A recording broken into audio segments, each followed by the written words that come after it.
Hey guys, welcome back to my channel, and today I want to get personal with you guys. I have my latte with me. When I talk about things I'm nervous about, especially about infertility and things like that, I just need like a little bit of comfort, so I have some Aroma coffee here. It's my favorite coffee shop in town.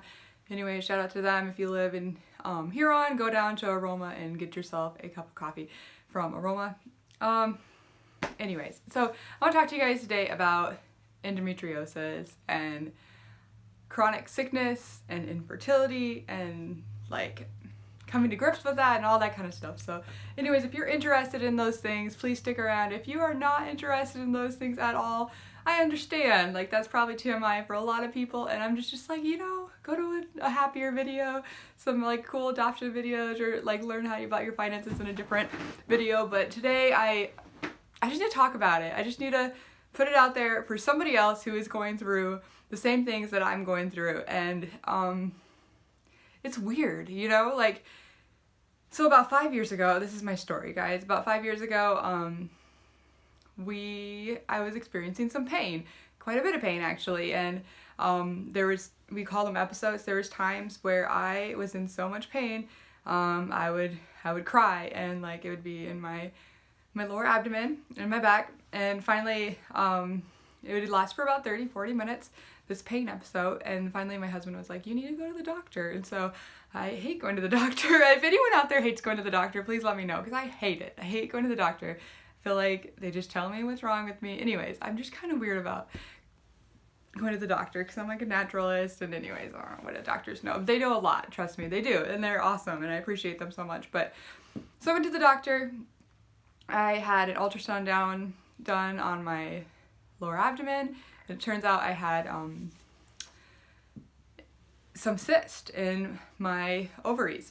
So again, TMI, if you do not want to listen to this, please switch the channel, just switch something else. Go watch a different video.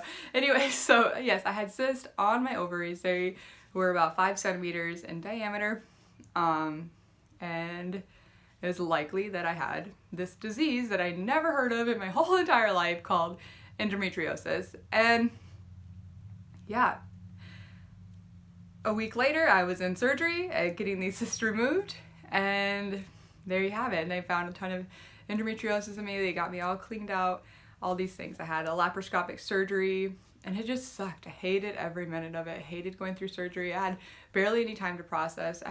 I barely even told any of my church family to pray for me because I just felt weird. Like, I felt weird about telling people that I had an illness, like, because I've never had an illness before, you know? Like, I felt weird having people worry about me. I felt weird about even admitting that it's like a big deal, because it's such like a weird, very personal thing, you know? So you know how, like, it's just weird. I believe in healing. I believe that God can heal me, all these things, but I didn't tell very many people. It's just very personal for me, and I'm a very extroverted person, so it's really weird that I didn't tell anyone. Like, it just feels weird. Like, even looking back, I'm like, wow, that's just not my personality at all. Like, but that's where I was at.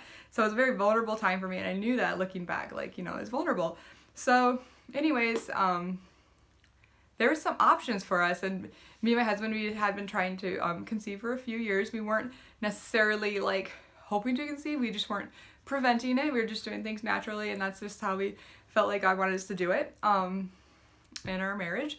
And so we were just doing everything naturally, and yeah, we haven't conceived a baby, and you know, like, we were just wondering, you know, like, what's going on. So yeah, after we got diagnosed with endometriosis, we just realized it was really difficult for ladies to conceive if they have endometriosis, especially as severe as I have. Anyways, so long story short, the last couple of years I have been changing my diet, doing everything I can to prevent endometriosis and to make sure it doesn't come back, and doing all these things. And then about a month ago I found out it's back, and I have cysts on my ovaries again. So just like, what, you know? It's just frustrating, and like, I just wanted to throw this out there to all you ladies that have this terrible disease. It's a real thing. Like, I feel like in my head, like, if I like talk about it and I tell someone about it, I feel like it's almost like I'm making it up to get attention. Like, I feel like if I say I'm in pain or something like that, I feel like someone's gonna think I'm making up this pain to get attention, because it's always there. You know, you're always dealing with this pain, but you never can like fully like express to someone how much it hurts, because you just feel like you're lying, you know, like yeah, I'm in pain, like right now, yeah, like right now, you know, like it just like feels like so silly, because you can just like go throughout your day and then like you can pop ibuprofen, which I hate ibuprofen, and it could make it feel better. So and makes, you know, it's just a weird disease. And I'm just reaching out to you guys out there, and anybody else who has a chronic illness like endometriosis or something like that, that's so like, it's on the inside of me, like on the outside you couldn't tell that I'm sick or I have a disease or something like that, like, or a chronic illness, but like it's true, I do. And like coming to that realization, to the grips of that, is like so difficult. It's so difficult to say that out loud. It makes you feel so vulnerable, it makes you feel so weak, you know, and I don't know, and like I know God can heal me, like right now God can heal me, and he could do that. It just hasn't happened yet, and it doesn't make God not good. It doesn't make God not like not loving towards me. Like I still love him and I trust him, and he's so good. Like if you knew like how good Jesus really is, like you would never ever doubt like why he hasn't done something for you. So like that's not ever an issue for me, but if that is an issue for you, like I just want you to know that God like loves you so much even though you're sick. He cares about you so much even though you're in pain.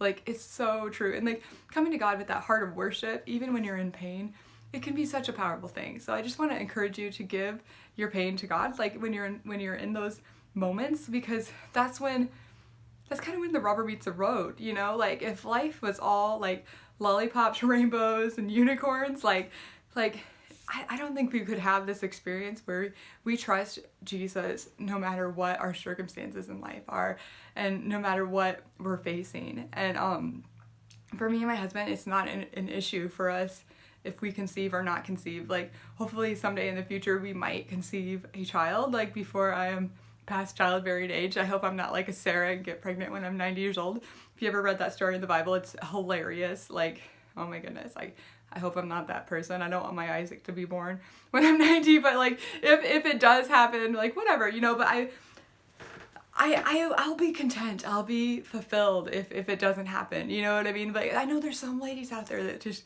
really like long to give birth and to have that experience, and I just feel so bad for you. Like I feel like my heart like, oh, I love you so much, and I'm sorry that happens to you. I'm sorry that you have to be going through this. I'm sorry that the world throws these curveballs at us and the devil doesn't play fair.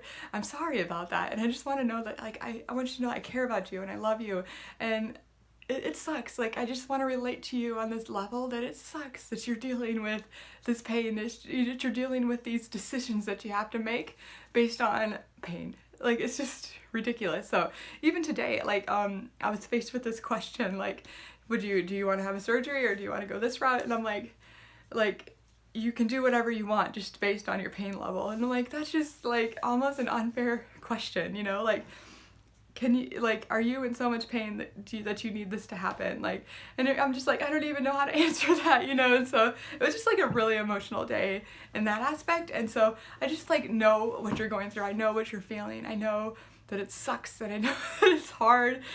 Just know that God is always good and he always cares for you and he always wants what's best for you, you know? And don't be afraid to tell a couple people like what's going on, you know? And that's okay. It's okay for someone to know what's going on in your life. It's okay for someone to care about you. And if you want to private message me, I would love to hear from you. Love to hear your stories. If you want to like even put it down in the comments below and just like let people know, hey, I am struggling right now. Will you please pray for me? Like please let that be this place for you, this safe place for you. So anyways, I just wanted to get on here and like talk to the people that are dealing with endometriosis and chronic illness and infertility and just tell you that I love you and I care about you. And so yeah, that's all I have for today. And I just wanted to ramble and get on here and rant about it because it's just so real and it's so hard. It's so hard. Anyways, I love you guys. I hope you guys have the best day ever. And remember that Jesus loved you so much and he died for you and he would do anything for you. And anyways, I hope you guys have the best day ever. I'll see you next time. Bye.